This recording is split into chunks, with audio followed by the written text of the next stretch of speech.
Sir I am so sad, why are you sad my dear? ऐसा क्या है जिसके कारण आप उदास हैं? जीवन में दिक्कतें समस्याएं रोज है, रोज आएंगी। जितनी जिम्मेदारी बढ़ेगी उतनी समस्याएं आएंगी। घबराहट भी होती है, हमको भी होती है, सबको होती है। पर एक वक्त के बाद वो समस्याएं चली भी जाती हैं। तो आप जिस उम्र के पड़ाव में हैं वहां इस बात की ज्यादा संभावना है कि डिप्रेशन स्टेज आपके पास ज्यादा भटके। मेरे प्यारे बच्चों, आज के समय में तैयारी करना लगभग युद्ध लड़ने जैसा काम है। किसी और के साथ युद्ध नहीं लड़ना, अपनी मानसिक अवस्था के साथ ही युद्ध लड़ना होता है।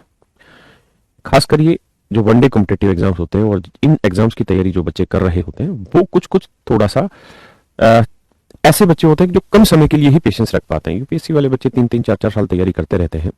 एसएससी वाले बच्चे की इच्छा ये रहती है कि मैं 2-3 महीने में ही तैयारी करके सब कुछ कर लूं। लेकिन आप अच्छे से जानते हैं कि इस समय कंपटीशन अपने चरम सीमा पर है। कंपटीशन में नंबर ऑफ स्टूडेंट्स जो अपीयर होते हैं और बहुत बड़े लेवल पे होते हैं। पूजा बेटा, ये रिकॉर्डेड नहीं, लाइव क्लास है। तो कहानी ये है कि अपने आप को मोटिवेट रखना एक युद्ध की तरह है। और मेरे बच्चों, आप इस बात को भी समझिएगा कि हर कोई जाता इसी रास्ते से जिस रास्ते से आप जाना चाहते हैं। तो ये आप सबके लिए जरूरी है कि इस युद्ध से लड़ना और लड़के आगे बढ़ना। मेरे प्यारे बच्चों, इस बात पे भी ध्यान रखिए, जितना बेहतरीन तरीके से आप लड़ेंगे उतना ही बेहतरीन आपको परिणाम भी मिलेगा। जीवन में उदास होना एक स्वाभाविक प्रक्रिया है, लेकिन उदासीनता में अपने लक्ष्य को मत भूलिए। और सिलेक्शन होना ही हमारा जीवन नहीं है कि किसी गवर्नमेंट एग्जाम में हम सिलेक्शन ले ले, वही एक हमारा आखिरी पड़ाव, वही हमारा जीवन है। ऐसा भी नहीं है। जीवन में बहुत सारे और मुकाम आएंगे जहां आप सिलेक्शन लेने पर जो चीजें प्राप्त करते हो उससे भी अच्छी चीजें आप प्राप्त करेंगे।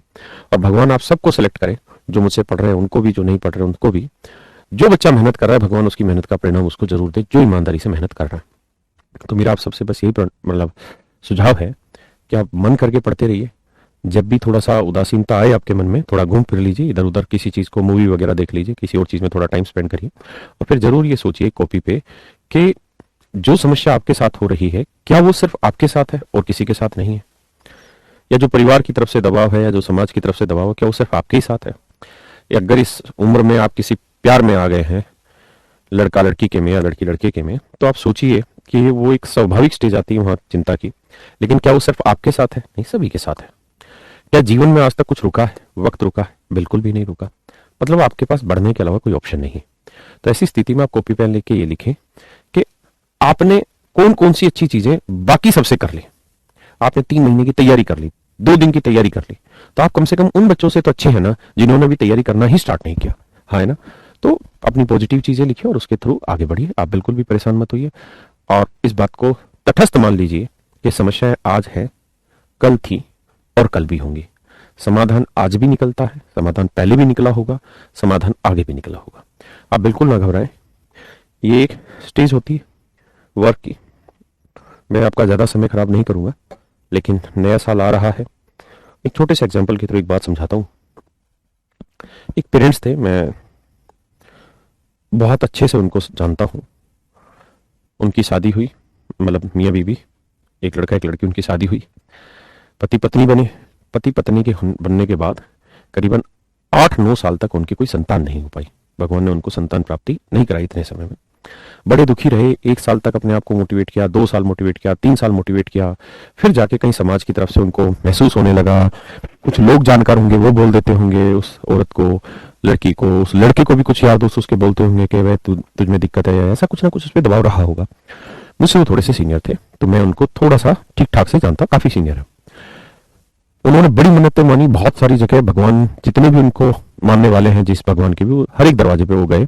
और अल्टीमेटली ये हुआ कि लगभग 8 साल के बाद उनके एक बच्चा हुआ।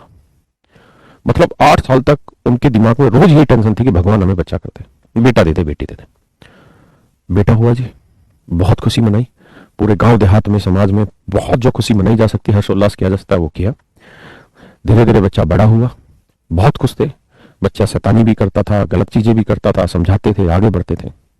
जिस बच्चे के लिए 8 साल इंतजार किया, वो जब बड़ा हुआ तो इकलौता बच्चा था, माँ बाप से जिद करी, विदेश पढ़ने चला गया।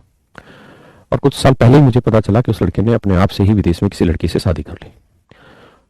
और उस लड़की से शादी करके वहीं का जो ये होता है ना परमानेंट रेजिडेंट जो बनते हैं, वहीं की उसने सिटीजनशिप ले ली और वो हाल फिलहाल वहीं पे सेटल है। शायद यूरोप की कोई कंट्री है जहाँ पे वो सेटल है। माँ बाप बेचारे अकेले, दोनों वृद्ध अवस्था में आ गए हैं। अब रोज ये सोचते हैं काश ना हुआ होता तो अच्छा था, जो हमने इस अवस्था में छोड़ दिया। हाँ, नागरिकता जो ले लेते हैं, बिल्कुल ठीक, तो सिटीजनशिप बिल्कुल, शायद यूरोप में कोई कंट्री है। मैंने कभी बहुत ज्यादा पूछने की कोशिश नहीं की, क्योंकि जितना पूछेंगे उतना उनको दुख होता है, और मैं किसी भी रूप में ये नहीं चाहता कि किसी को दुख हो बेचारे को, खासकर हमारी किसी बात से।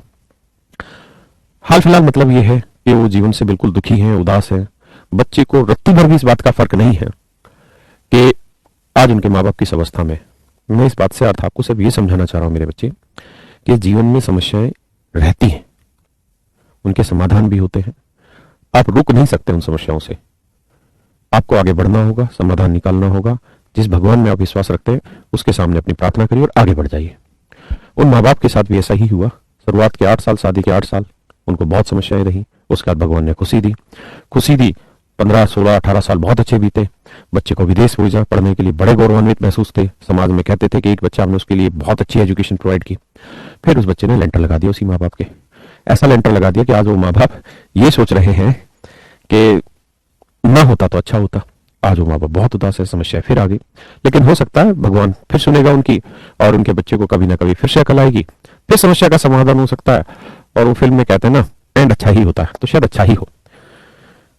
सर आप उनके यहाँ मेरे को भेज दो, मेरे परिवार वाले मेरे से परेशान है भाई, सबके परिवार वाले सबसे परेशान है, सबकी पत्नियां सबसे परेशान है, सबके पति पत्नियों से परेशान है। लेकिन इस बात का अंदाजा आपको मुझे तब आएगा जब वो शख्स ना हो, है ना। तो मेरा सिर्फ और सिर्फ आपको समझाने का मतलब ये, समस्याएं थी, समस्याएं हैं, समस्याएं आएंगी। आप किसी भी स्तर को पालेंगे, समस्या रहेंगी।